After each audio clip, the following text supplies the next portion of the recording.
Well, so much for Napoli blowing up in the new year, as some had forecast they might. An absolutely dominant performance there, particularly in that second half. And Saturday morning's headlines full of doom and gloom for the side from Turin. Gazzetta there with the Napoli 10 out of 10 and honours. There, nice picture of Osimhen there. And Corriere dello Sport, Stella Napoli, Tuttosport, which is published in Turin, taking very much the Juventus angle. Juve, it's another disgrace. Well, we'll get onto the reaction from Juve's point of view. Obviously, they've got one or two other issues to be concerned with at the moment. But from Napoli's point of view, what an emphatic answer to those who suggested that Juve might be a challenger. Absolutely. And I think psychologically really important, James, not only to have a scoreline like that, which recalls the 1990 Super Cup between Napoli and Juventus. That was the last time Napoli beat them 5-1. But also, Juventus are the old enemy. They're the team that has chased them down in the past. You think of 2016, you think of 2018 as well. And so to beat them, and not even have to be that good to beat them 5-1.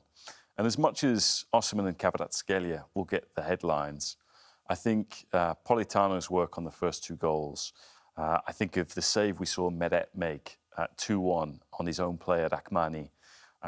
Napoli, again, scoring another set piece. And Elmas, the substitute, who has filled in for Kvaratskhelia when he was injured, coming off the bench and scoring. It was a complete performance.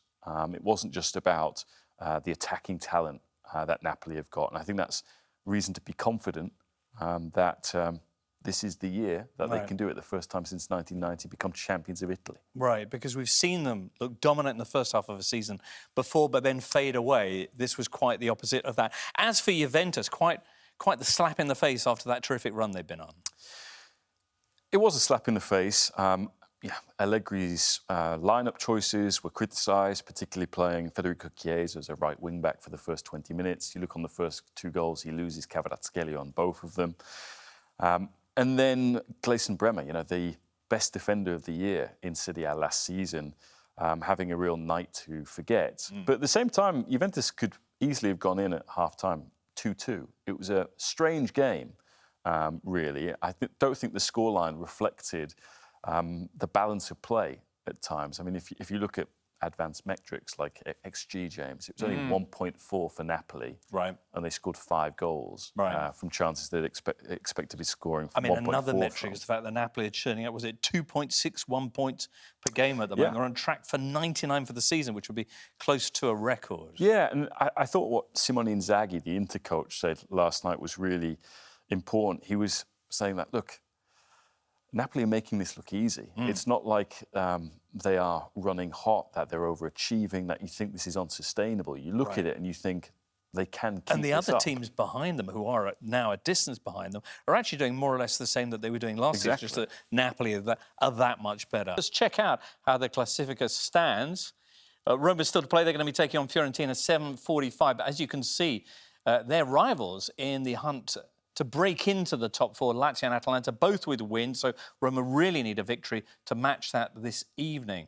Cremonese, as mentioned, are a long way adrift. 9 points south of the thin line there. Sampdoria also in a world of pain, 7 points behind Sassuolo.